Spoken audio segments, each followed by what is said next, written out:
nous allons parler de deux personnages qui sont tout à fait épiques, mais pas très connus, Bila et Zilpa, qui ne sont pas, contrairement à ce qu'on pourrait penser de prime abord, de simples servantes. Et donc, j'ai préparé quelque chose qui essaiera, en tout cas, de nous faire entendre de qui est-il question. Alors, ce ne sont pas, comme je viens de le dire, des personnages secondaires, en aucun cas. Ce qu'il transparaît à travers la lecture du peu de versets qui se réfèrent à ces deux femmes, eh bien, c'est qu'elles font partie, en tout cas, comme l'ensemble de ces femmes que l'on appelle Shifra, des servantes, eh bien, elles tiennent le rôle dans la famille abrahamique de ce que j'appellerais accompagnatrice. Alors, nous allons essayer de dévoiler un tant soit peu, si vous le voulez bien, de leur personnalité, et on va surtout voir, comme dans l'ensemble du texte tanachique, biblique, quel est l'enseignement que nous pouvons en tirer, non seulement pour le temps d'antan, mais pour le temps d'aujourd'hui. Alors, lorsqu'on parle des servantes, Shifra,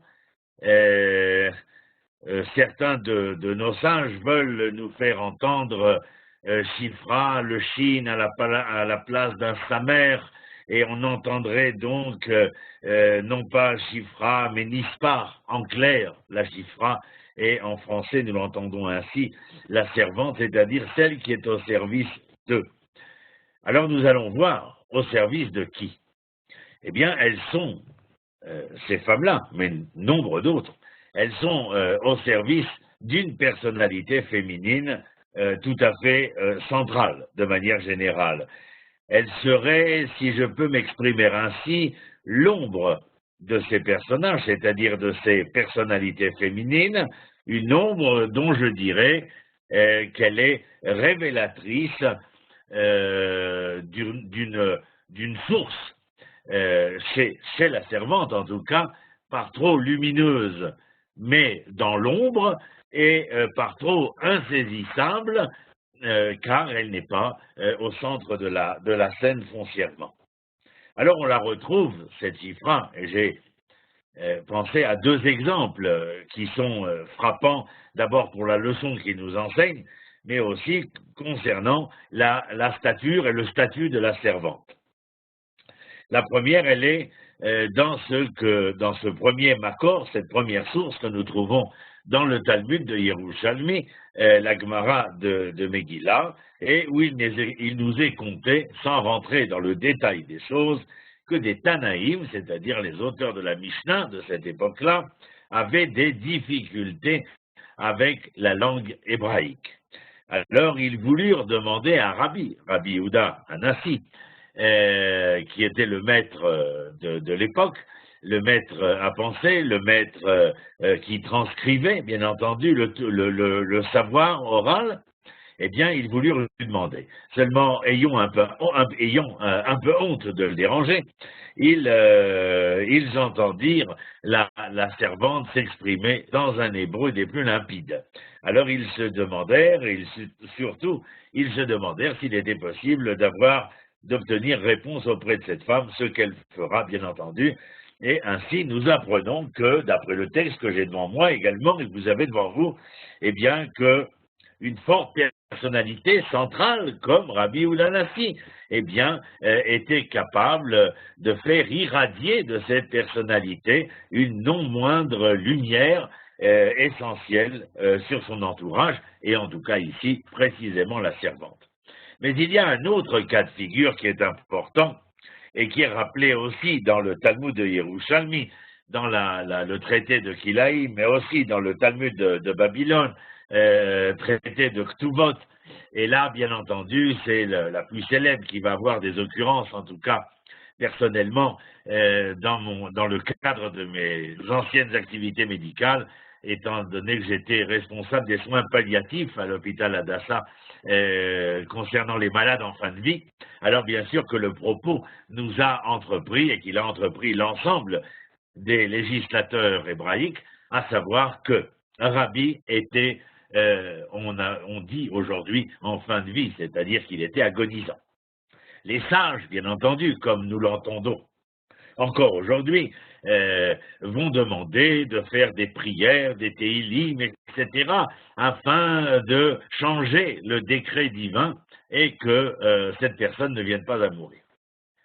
La servante de Rabbi, eh bien, ne pensait pas de cette manière, car elle ne supportait pas de voir son maître dans des souffrances atroces, et au vu et su de cela, elle se mit à prier afin de demander la miséricorde divine, non pas pour le laisser vivre dans ses souffrances, mais bien afin de le délivrer foncièrement d'une vie qui n'en était plus une, surtout pour celui qui s'appelait Rabbi Yehuda Hanassi. Vous entendez dans mes propos, bien sûr, quelles sont les occurrences qui auront lieu jusqu'à aujourd'hui dans notre monde médical, légal, concernant le malade de fin de vie, l'accompagnement, les soins palliatifs et la législation qui, non seulement à la Knesset d'Israël, mais dans tous les parlements démocratiques, eh bien, aujourd'hui, essaye de donner une réponse à cette fin de vie. Et voyant que les sages continuaient de prier, elle monta sur le toit, fit tomber je ne sais trop quoi, mais enfin qui fit un grand bruit, à tel point que les sages s'arrêtèrent de prier, et elle de continuer, et l'Éternel, la Maseret, le traité dans la Gemara du Talmud de Babylone ou de Jérusalem, nous fait savoir que l'Éternel entendit la voix et donc donna raison à la Chifra. Le Rav Kook, dans un ouvrage extraordinaire, enfin, ils sont tous extraordinaires, parce que je suis un amoureux invétéré de la pensée du Rav Abraham Yitzhak Kook, entre autres, mais certainement beaucoup, eh bien, dans Midbar Shur, au chapitre 36, le Rav Kook vient nous enseigner quelque chose d'absolument essentiel concernant cette divergence entre la servante de Rabbi et les sages Tanaïm de l'époque. Et il dit que la servante de Rabbi était une femme beaucoup plus réaliste et beaucoup plus concrète. On dirait aujourd'hui beaucoup plus terre à terre. Et donc elle ressort victorieuse de cette rencontre, de cette de cette divergence avec les sages. Et elle est, dit-il, la force de la. Il dit elle représente une force de la vie qui vient supplanter la seule approche théorique de l'existence. En fin de compte, la question que nous nous posons, mais là c'est ma parenthèse à moi personnelle, c'est toujours de savoir lorsque nous voulons à tout prix que le malade dans la souffrance, la douleur, dans la contrition profonde reste en vie, n'est-ce pas d'abord et avant tout pour venir suppléer à notre propre souffrance sans véritablement se préoccuper de la souffrance de nos patients. Mais je referme la parenthèse. Alors, qui était-elle cette femme qui, à mon avis, vient parfaire l'humanité, elle, cette servante de Rabbi.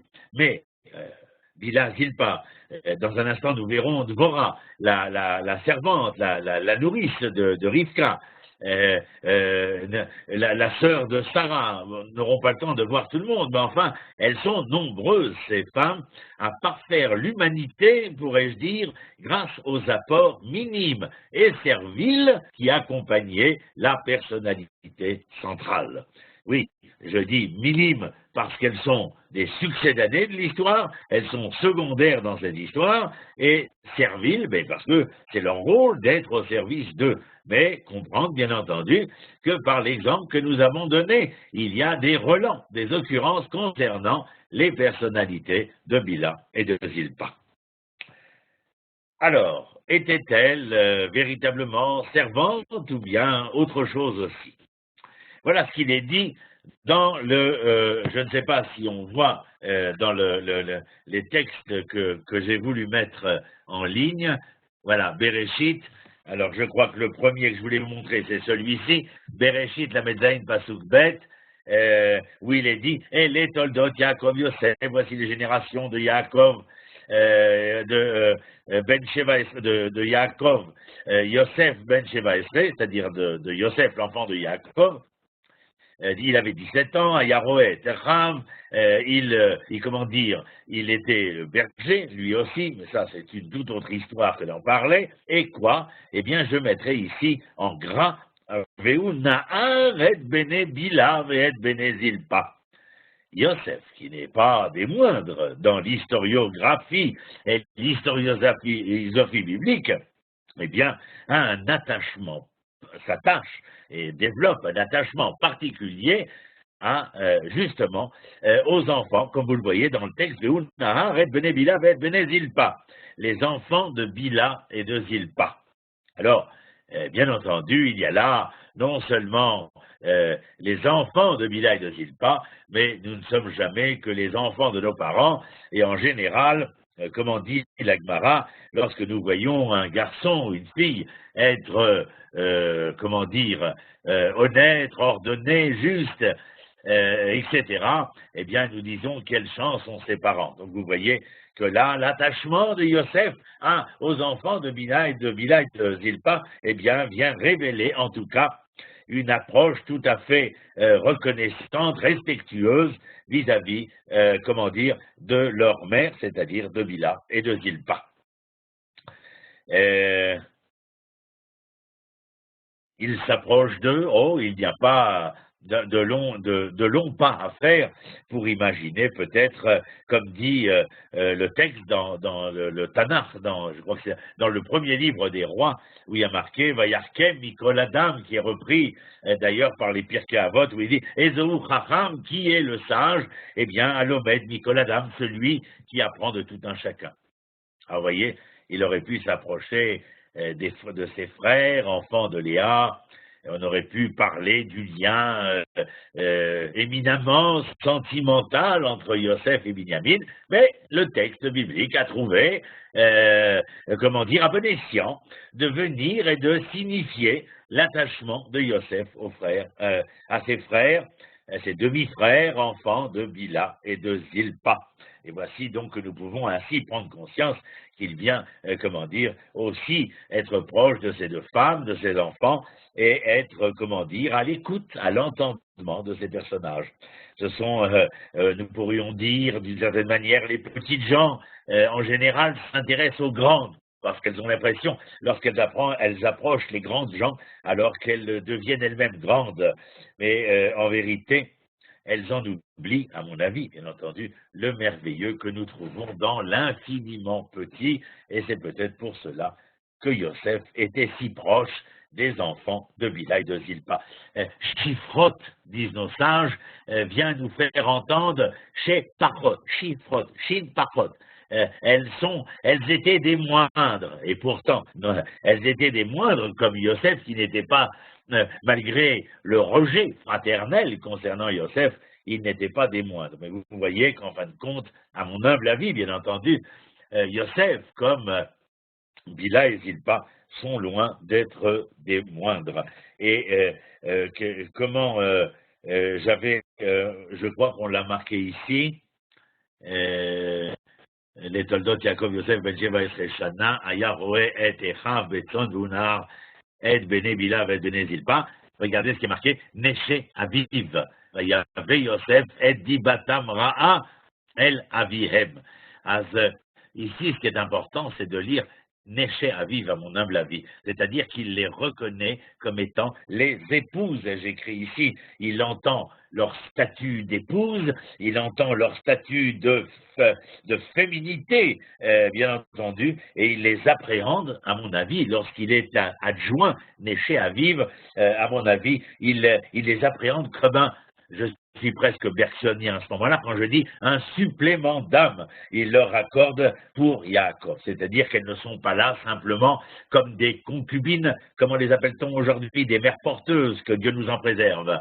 Que nenni, mon ami, il est question ici non pas de mères porteuses, mais bien de véritables épouses qui, dans leur féminité, eh bien, viennent compléter, en fin de compte, eh bien, la personnalité de Yaakov, qui est Israël, et donc le père à l'origine des enfants d'Israël. Et c'est dans cette complétude-là qu'il faut entendre les choses que Yosef reconnaît, Neshe Aviv, les femmes de son père.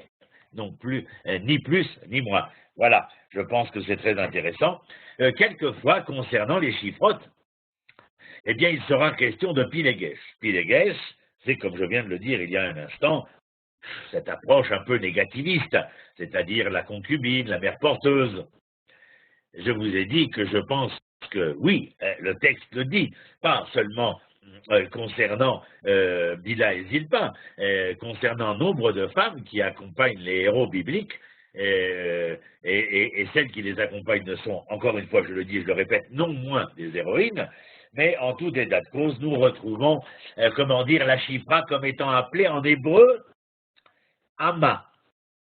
Amma, c'est la servante. Et qu'est-ce que nous entendons dans Amma? Eh bien, nous entendons M, c'est-à-dire la mère. Il y a ce personnage pluriel, pourrait-on entendre, entre celle qui serait, qui pourrait être la concubine, et celle qui garderait aussi la potentialité de pouvoir être l'être mère avec tout ce que l'on entend, mais là n'est pas notre sujet. Malgré le manque de sources, les servantes paraissent être les éducatrices. De qui? De nos matriarches. Regardez, la mère de lait de Rivka, Vatamod Vora, le verset suivant, Bereshit, Perek Lamed E, Pasukret, Vatamod Vora, Meneket Rivka. Meneket, c'est celle chez la mère nourricière, si vous préférez, celle qui nourrit, qui donne son lait. Meneket Rivka, Vatikaver, Mitachat les Beitel, et elle sera enterrée près de Bethel, c'est-à-dire au pied de la colline de Bethel, El Tachat Alon, sous le chêne, Vaikra Shmo Alon Bachut, et cela sera appelé le chêne, comment dire, on pourrait-on appeler un chêne de lamentation. Donc vous voyez que le texte biblique prend le temps de venir nous annoncer à quel moment Dvorah décède, où décède-t-elle, où est-elle enterrée. En savez-vous autant sur Rivka? Non, rien. Alors on reste pantois si ce n'est quoi, face à une attitude pareille, c'est-à-dire que concernant cette mère nourricière, eh bien voici que l'on nous fait entendre qui était-elle, la mère nourricière, et j'en dirai un mot dans un instant, et où est-elle enterrée, et comment s'appelle cet endroit qui va rester, comment dire, un célèbre monument, en quelque sorte, où l'on veut marquer, grâce à ce monument, Alon Barut, eh bien, l'éternité de cette femme. Absolument intéressant. Donc, elle est mère de lait, je l'ai dit, elle se nomme Dvorah, et la Torah considère cette femme, bien entendu, elle la considère, je veux parler de considération, tout simplement, puisqu'elle nous en parle. Alors, qu'est-ce que nous en pensons? Bien, tout simplement, à mon avis, au vu et su des différents midrashim, exégèses bibliques que nous rencontrons, eh bien, Dvorah est, à notre humble avis, source éducatrice de la personnalité de Rivka. Le texte la reconnaît ainsi? Eh bien oui, parce qu'elle est à l'origine de cette personnalité de Rivka, elle va l'éduquer, c'est ce que j'en déduis, à mon avis, et elle lui offre la vie et va l'éduquer chez Lavan. C'est pas une simple affaire d'être éduqué chez Lavan. Lavan en hébreu veut dire blanc. Le seul problème, c'est qu'en hébreu, Lavan, renversé, ça devient naval, c'est-à-dire une ordure. Donc vous voyez que quelquefois, on peut montrer patte blanche, Lavan, et être tout à fait le contraire de patte blanche et patte ordurière.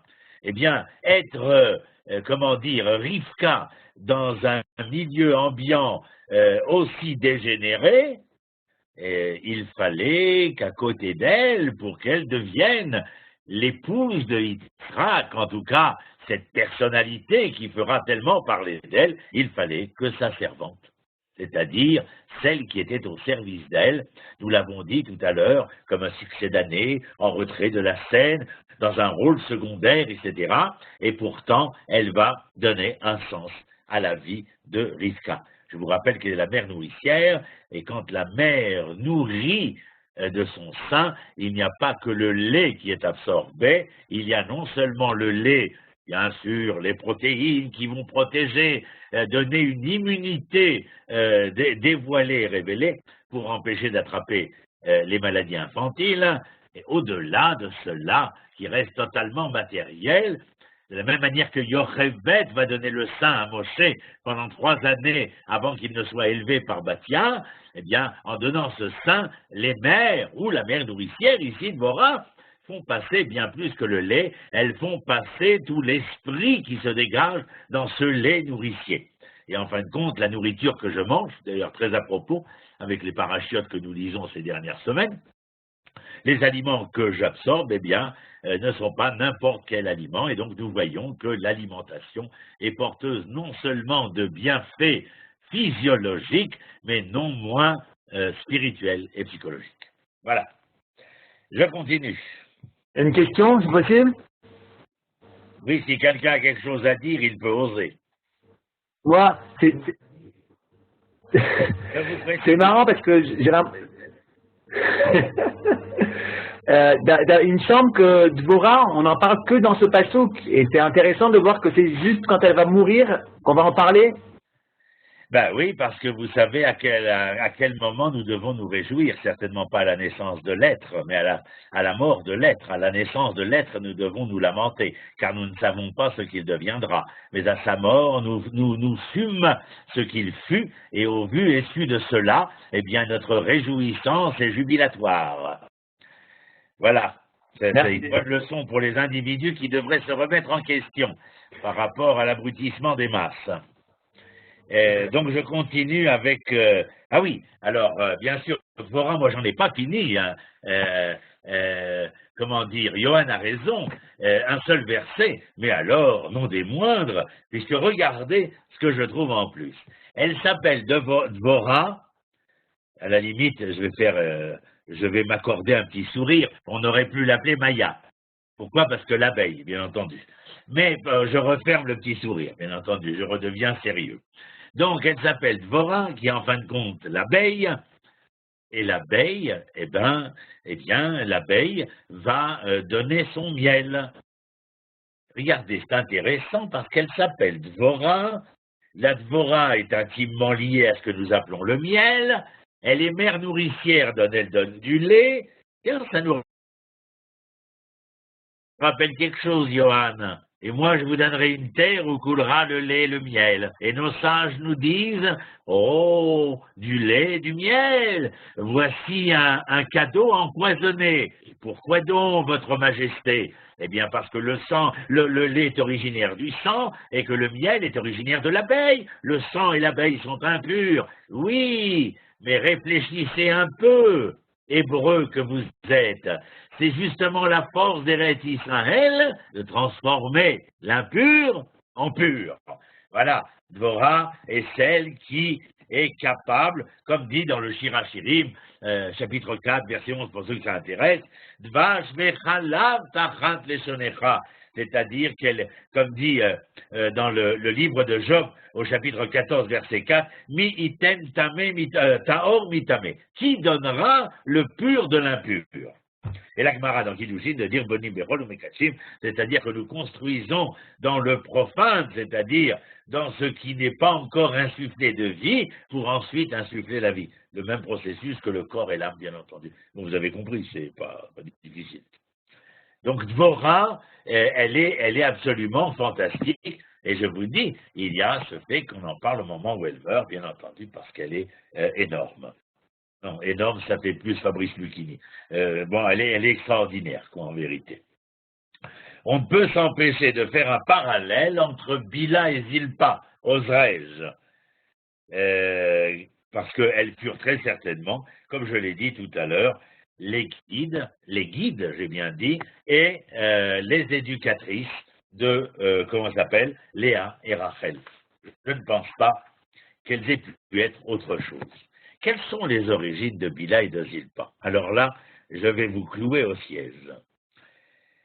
En vérité, on a peu d'informations familiales. Mais nous avons quelque chose à la fin de la paracha de Vayetse, où le texte nous donne une toute légère allusion. Alors, on l'a ici. Est-ce que je l'ai marqué chez vous? Oui, voilà. Bereshit, Perek, Lamed Aleph, Pasuk, même Gimel. Il est extra, Johan, il a tout retranscrit. Vaya'an Lavan, Vayomer El Yaakov. Il répondit Lavan et il dit à Yaakov, Abanot benotai, Abanim banai. Mes filles sont mes filles et mes garçons sont mes garçons. Abanim banai, Veatson soni, mon troupeau c'est mon troupeau, Vekol asher ataroe. Li ou, et tout ce que tu vois m'appartient. Velivnotai, Mayase la ele ayom, Olivnehem asher yaladou. En fin de compte, qu'est-ce que nous entendons dans ce verset? Que le fameux Lavan, il aurait très bien servi comme personnage central d'une pièce de Molière, une espèce de Tartuffe comme ça. Alors il vient et il dit quoi? Il dit à Yaakov, les filles, ce sont mes filles. Quelles filles? Léa, Rachel. Oui, et alors, bien, un des midrash trouvés dans l'exégèse biblique nous dit, mais toutes les filles étaient ses filles, y compris Bila et Zilpa. Elles étaient d'une autre mère. Bien sûr, c'est une probabilité. Nous ne venons pas dire qu'il y a la force de loi. Mais dans les probabilités, la phrase ici vient nous amener à penser, eh bien, que Laban, lorsqu'il se lance à la poursuite de Yaakov, eh bien, nos sages apprennent de ce verset que Bila et Zilpa étaient aussi les filles de Laban, mais d'une autre femme. Alors, bien sûr, avec mes maîtres, nous cherchons toujours beaucoup plus loin. Nous ne pouvons, accepter de nous suffire du minimum. Et donc, il y a un midrash. Alors, celui-ci, tenez-vous bien, moi, quand je l'ai découvert, je suis resté cloué à mon siège. Et où l'on parle, je l'ai noté pour ne pas me tromper, enfin en français, parce que je l'ai en hébreu, bien entendu, concernant les origines de Bila et de Zilpa, et l'un des plus célèbres se trouve dans un livre, écoutez bien, qui s'appelle Tsavaat Naphtali. Et alors je vais vous dire que cet ouvrage que l'on appelle également apocryphe ou épigraphique, c'est-à-dire qu'il n'a pas été retenu dans le canon biblique, il est resté extérieur, comme le livre des Noches, les 3 livres des Maccabim, etc. Ce sont des livres apocryphes.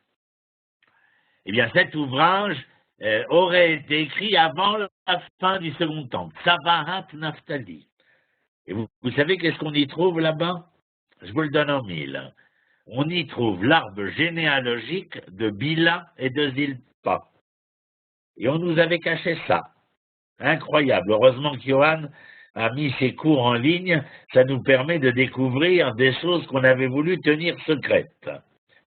Alors, Tsavaat Naphtali nous dit, voici l'arbre généalogique. Donc, Tsavaat Naphtali ne prend pas en considération ce que nous avons dit précédemment, c'est-à-dire que Bila et Zilpa étaient les filles de Lavan.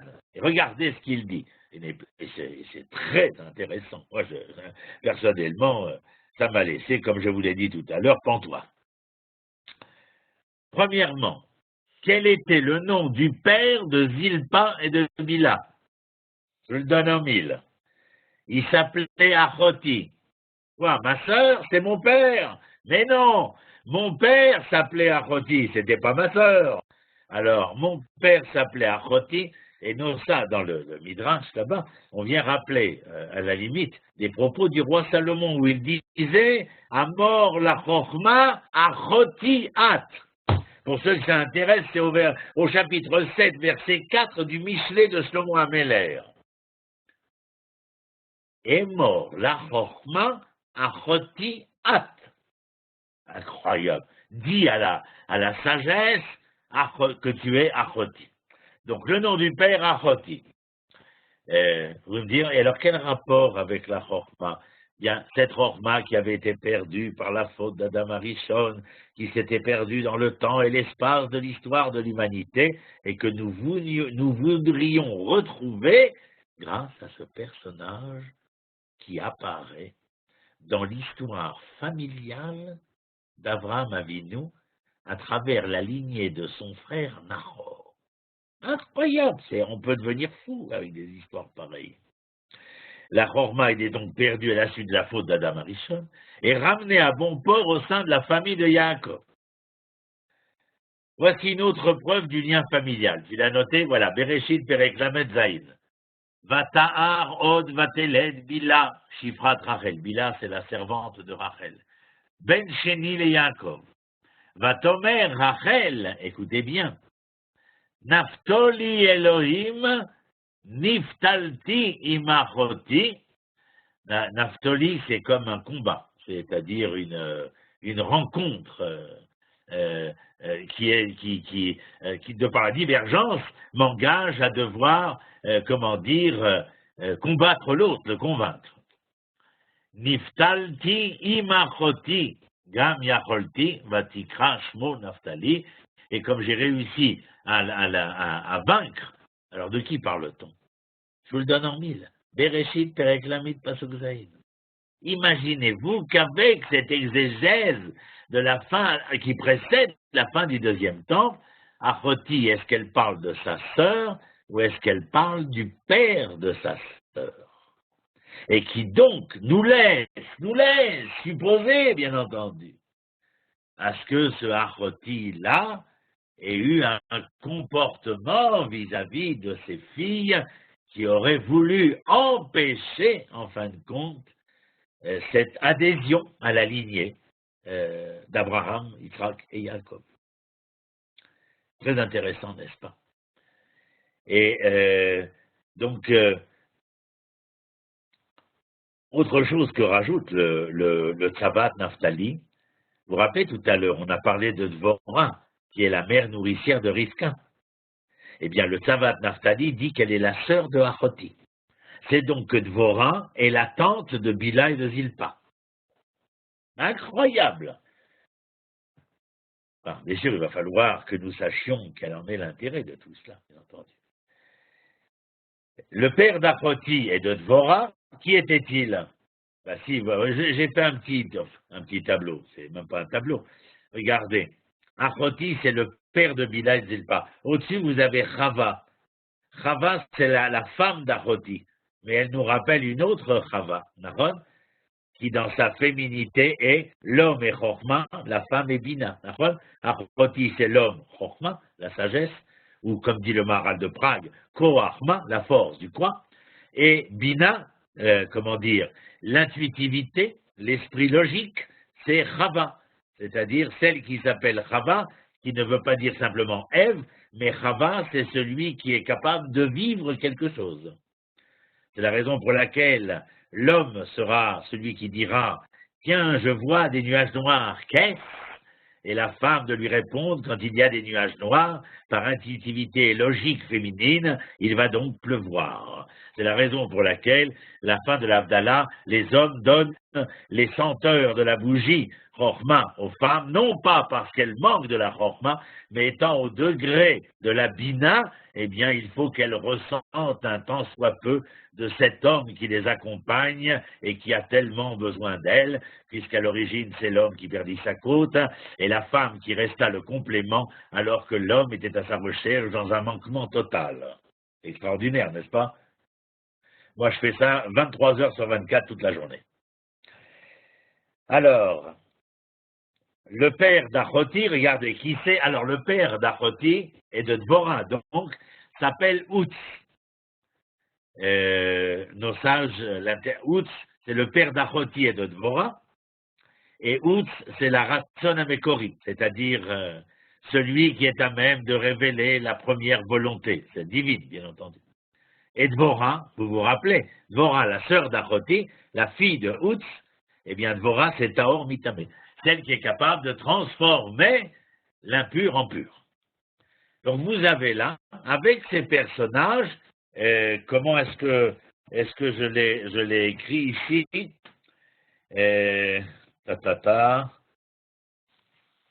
J'essaye de retrouver ce que j'ai écrit. Ah oui, voilà. Ce sont 4 figures de la famille de Nahor. Rappelez-vous que Nahor, c'est le 3e frère d'Abraham, celui qui, après la mort de Héran, et le fait que Térar veut prendre sa bru, Sarah, et son petit-fils Lot et son fils Abraham vers la terre de Canaan, Nahor s'enfuit où? À Haran. Qu'est-ce que c'est Haran aujourd'hui? Ben, c'est à la une de l'actualité tous les 48 heures. Alep, à la frontière syro-turque. Et où habitait Abraham et Terah? À ce qu'on appelle Ur-Kasdim. Qu'est-ce que c'est aujourd'hui?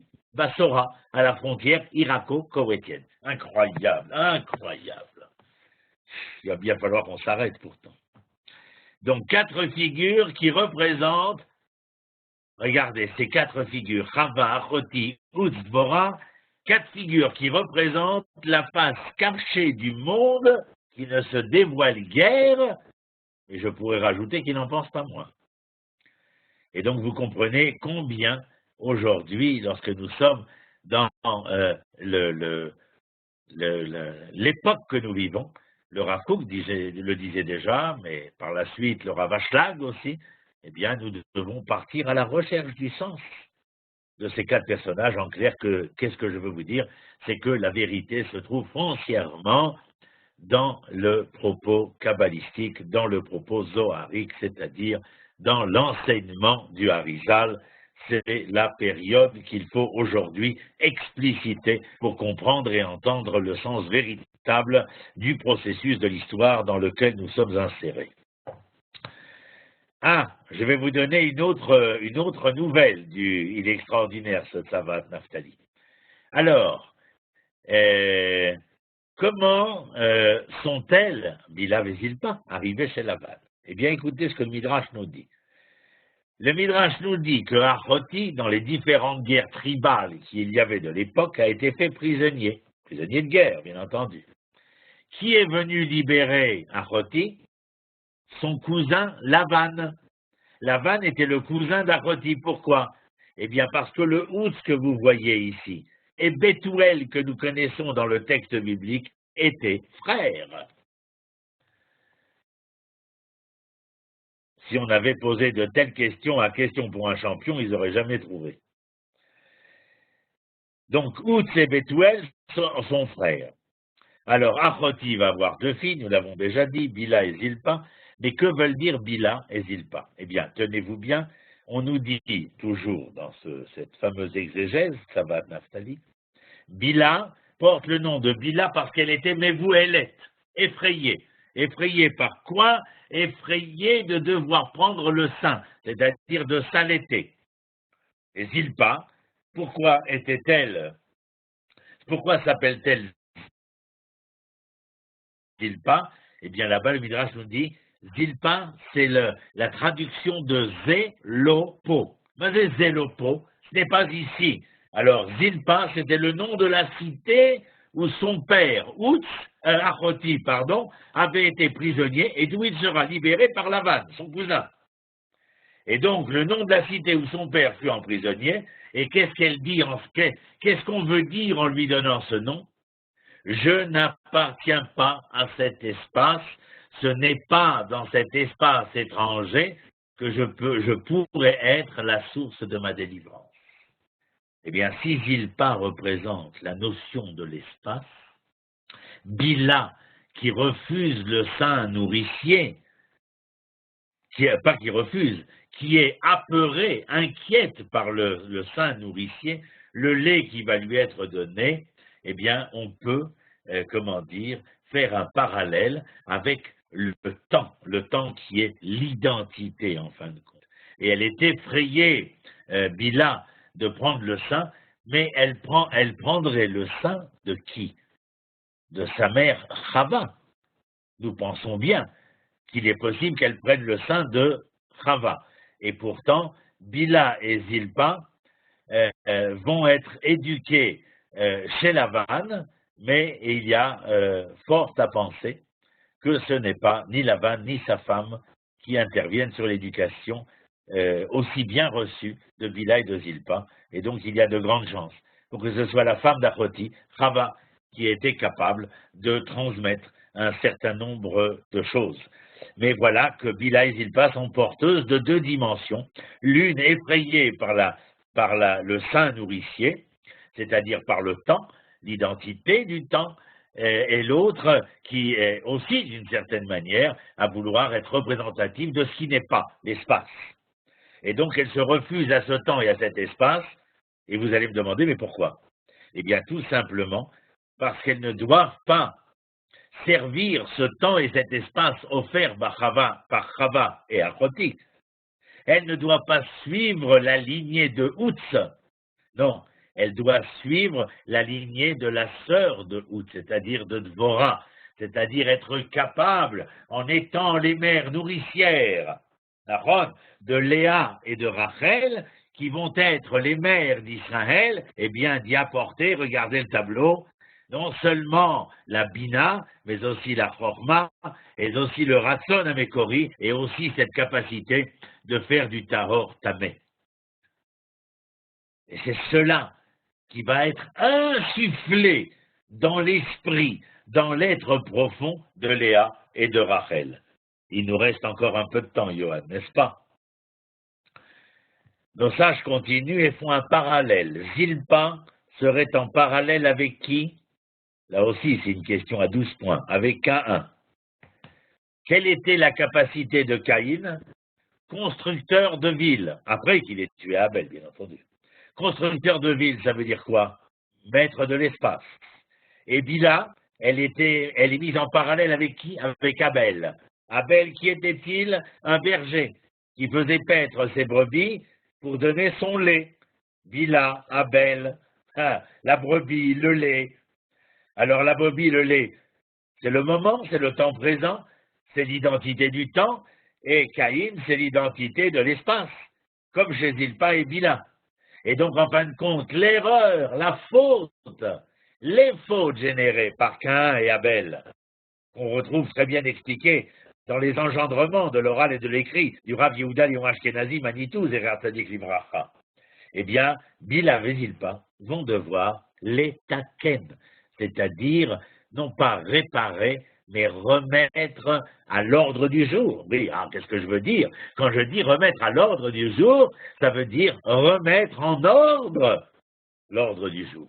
L'ordre du jour de la création. Fantastique. Bila a eu 2 enfants, Dan et Naphtali. Des garçons pour Rachel, bien entendu. Dan et Naphtali, là aussi, le Midrash fait un parallèle. Dan, c'est Yosef, Naphtali, c'est Binyamin. Pourquoi? Oh, parce que Yosef représente l'universel et que Dan était tellement inspiré par l'universalité de Yosef. Vous voyez bien Yosef aller en Égypte et vouloir permettre à l'humanité de se rédempter dans les problèmes matériels et immanents qui étaient les siens. Eh bien, si Dan est inspiré par Yosef, Dan ira jusqu'à exacerber ce qu'il apprend de Yosef, à tel point que quoi? Eh bien, nous dirons que Dan a une tendance à l'assimilation. Lorsqu'il est écrit, disent nos sages dans Dvarim, chapitre 25, verset 18, c'est-à-dire que Amalek est parti à la poursuite de ceux qui étaient, comme on disait en français, à la cour de récréation, à la queue leu de l'histoire, eh bien c'est là que Amalek va frapper. Qui était à la queue leu? Ceux qui ne voulaient pas tellement suivre le devenir de l'historicité hébraïque et qui voulaient rester dans l'universalité du monde, eh bien c'était la tribu de Dan. Vous voyez, en fin de compte, Dan et Naphtali, face à Yosef et Binyamin, tout le monde joue un rôle de réordonnancement de l'histoire de la création. Je vous rappelle que pour Naphtali, en parallèle avec Binyamin, eh bien Naphtali sera la tribu où naîtra Barak ben Avinoam. Barak ben Avinoam, c'est le mari d'une autre Dvorah. Elle fut femme, épouse, prophétesse, juge et chef des armées, puisqu'elle combattra contre Yavin, et qu'elle lui mettra une raclée, enfin surtout aidée par la fameuse Yaël, une autre figure féminine. J'ouvre une parenthèse, je suis intimement persuadé que le fil d'Ariane du Tanakh ne concerne pas les hommes, mais bien les femmes, et bien avant Aragon, le texte biblique nous dit que la femme est l'avenir de l'homme. Fermez la parenthèse. Donc, Naphtali, va générer ce Barak ben Avinoam, qui va se marier avec Dvorah. Naphtali va être la tribu qui va annihiler, détruire la royauté de Canaan pour permettre à Israël de pouvoir s'exprimer. Et Binyamin, Binyamin verra naître Shaoul, et que fera Shaoul? Eh bien, lui va permettre à la royauté d'Israël de se faire jour, et de permettre à la royauté éternelle de David d'y voir plus clair. Incroyable. Les enfants de Zilpa, c'est Gad et Asher. Ça en fait beaucoup tout ça, mais il a demandé 1 heure, Johan. Alors donc, on est obligé de meubler. Les enfants de Zilpa, Gad et Asher. Alors eux, ils sont en parallèle avec qui, dit le Midrash? Avec Issachar et Zvulon. Voyez-vous donc. Alors, à l'origine, dans la tribu de Gad, qui est célèbre dans la tribu de Gad? Gad que l'on met, comme je vous ai dit, en rapport avec Issachar et Asher avec Zvulon. Une des célébrités chez Gad, c'est qui? Eliyahu Hanavi, Eliyahu Hagiladi. Enfin, on se rappelle, Eliyahu Hagiladi de la tribu de Gad. Et que fait Eliyahu? Bon, succinctement, mais alors, le résumé des résumés de mes résumés, il enseigne le présent. Le présent, le temps présent, c'est l'identité présente. Issachar, lui, s'occupe de Torah à temps plein, nous le savons. Il a donc ce pouvoir, cette capacité de s'élever au-delà des contingences matérielles, en temps et en heure, d'où, chez Issachar, eh bien, une élaboration de la Torah de manière éternelle et réelle. Voilà. Et comment dire, nous avons mis en parallèle Gad, qui sera à l'origine d'un Eliyahu, Hagiladi, Eliyahu Hanavi, et d'un autre côté, de l'autre côté du parallèle, Issachar, dont nous venons de dire qu'il était celui capable d'élaborer une Torah éternelle et réelle. Et puis, il nous reste, bien sûr, Asher et Zvulon. Alors, Asher, dans la tribu d'Asher, va naître quelqu'un de très intéressant. Yona ben Amitai.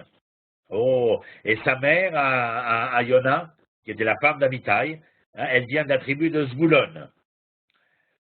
Asher, vous vous rappelez, il est à l'origine de ce qu'on peut appeler, oui, tout juif devrait le savoir, il est à l'origine de l'esprit commercial. Et cet esprit commercial va, toucher Zvulon. Vous savez pourquoi? Puisque Zvulon va devenir un des grands, comme on dit en français, armateurs, un des grands armateurs d'Israël, puisqu'il construira les bateaux. Et donc, à l'origine de cet esprit commercial, il y a Asher, qui permettra à Zvulon, de pouvoir se réaliser dans le pan de son histoire, qui est de devenir un armateur, non pas pour, non, c'est pas la peine ça, c'est pas la peine. Je ne veux pas dire ce que je voulais dire.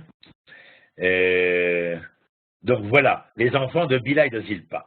Vous voyez, ils sont significatifs. Les uns sont des signifiants et les autres des signifiés. Absolument incroyable. Ensuite, Yaakov décide après la mort de Rachel. Quand Rachel meurt, que décide Yaakov? Vous ne le savez pas? D'habiter avec Bila. Pourquoi? Parce que c'est une forte personnalité. D'ailleurs, elle enterrera tout le monde. Elle a une longévité incroyable. Et d'ailleurs, sachez-le, et on va terminer avec ça. Lorsque Yaakov lui-même va mourir, mais Léa est morte, Zilpa est morte, je vous ai dit, Bila, elle a enterré tout le monde. Eh bien, Bila reste là. Où est-ce qu'on la retrouve? Écoutez bien. Tu l'as? Bereshit Nun, regardez, Pasuk Yudzain. Kotomrou le Yosef. Anna, ainsi vous parlerez à Yosef. Anna, Sana, s'il te plaît, Sana, Pesha, Richa, supporte les erreurs de tes frères, les chatatam et leurs échecs, qui rahag moulecha, parce que ta vengeance serait mauvaise. Ve'ata, maintenant, en conséquence de, ata c'est en conséquence dans le langage biblique. Ve'ata, en conséquence de tout cela, sana lepisha avde Elohe avicha, supporte les erreurs, encore une fois, des serviteurs du Dieu de ton père. Vous entendez? C'est très diplomatique. Vaïef Yosef bidvaram elav, et Yosef éclata en sanglots en entendant les propos de ses frères. Je vous pose une question. Savez-vous qui est venu rapporter la requête des frères à Yosef? Eh bien oui, vous avez raison si vous avez pensé à elle. C'est Bila. Car les frères qui craignent la vengeance de Yosef envoie non pas un médiateur, mais une médiatrice qui s'appelle Bila. Et pour quelle raison? Eh bien parce que cette femme était capable d'une chose essentielle, comme toutes les femmes, celle de réunir et de rassembler sous un même toit. Donc nous pouvons dire que sans être au devant de la scène, Bila, Zilpa, Dvorah et les autres, mais pour ceux qui nous concernent, Bila et Zilpa, vont jouer un rôle essentiel, si ce n'est cardinal, dans la configuration, non seulement des mères d'Israël, mais aussi des enfants d'Israël. Comment finissait-on au Moyen-Âge? Qu'on se le dise dans les chaumières. Toda Rabba, merci beaucoup. C'est assez dynamique pour que vous y ayez pris du plaisir. Super, ouais. Là, le dernier, c'est un Midrash qui dit ça sur ce passouk, que c'est des Bila? Oui, le même Midrash, Savat Naphtali. Ah, toujours le même Midrash, ok. Il nous fait l'arbre généalogique et aussi l'ensemble de ses propos qui sont à essayer de comprendre qui était, d'où venait-elle, qui était-elle et où allait-elle. Voilà. Il dit tout ça dans un même endroit ou c'est à chaque fois des petits morceaux? C'est de manière générale, tous concernant les personnages de Savat Naphtali. Donc c'est l'enfant de Bila. Donc il est question ici, à travers cela, eh bien, de présenter toutes ces relations familiales depuis Abraham et Nahor. Il y a de présenter Chava, Choti, Hud, Zvorah, Bila, Zilpa, etc., etc., et de vouloir entendre et comprendre, car qu'est-ce que veut ce Midrash? Essayer d'entendre et comprendre ce que ces personnages secondaires sont venus faire dans l'histoire d'Israël et pourquoi sont-ils révélés. Okay. René, Voilà. j'ai une question, s'il te plaît. Je t'en prie. Il y a une marloquette sur l'endroit où Bila et Zilpa sont enterrés. Il y a un kéver à Tibériade. Est-ce que tu as dans ce midrash, est-ce qu'il indique le kéver? Non. Il n'y a pas. Je vais te dire, le problème avec les sépultures, il est le même pour tous, quoi, je veux dire. De la même manière qu'il y a une grande marloquette concernant la sépulture de David, qui a, un coefficient de chance proche de 0, qu'il soit enterré là où on appelle Kéver David, parce que s'il est Béhémet, le roi David, à notre avis, il n'a pu être enterré qu'à Ir David, dans la cité de David, c'est-à-dire cette espèce de chute montagneuse qui fut la cité de Jérusalem ancestrale, certainement pas sur le mont Sion. D'ailleurs, on ne voit pas qu'est-ce qu'il aurait été faire là-bas. Okay.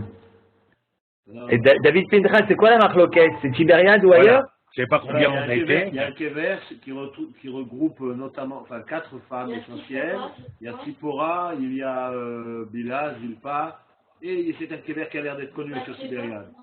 Et globalement, il y a une marloquette sur l'endroit, évidemment, où elles sont enterrées, mais je me demandais si... Donc ça, ils disent que lorsque les enfants d'Israël se réunissent autour d'une même sépulture, il faut les laisser faire, car si cette sépulture a la force de les rassembler, Matov ou Manaïm.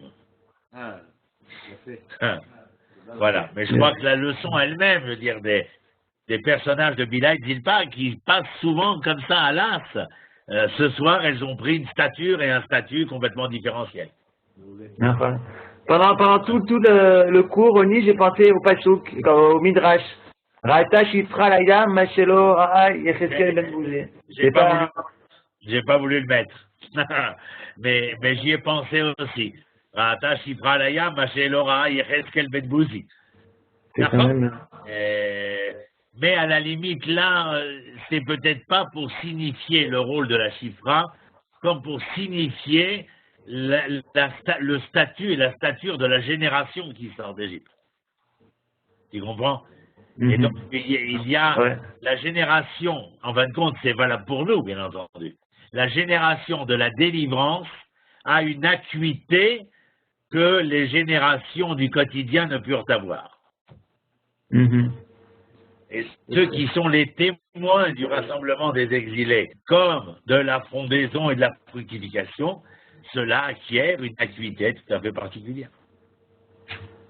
À travers tous les textes, remarque. Vakasha, ce fut un plaisir. Merci beaucoup à vous tous. On se retrouve dimanche, si Dieu veut, pour un autre cours.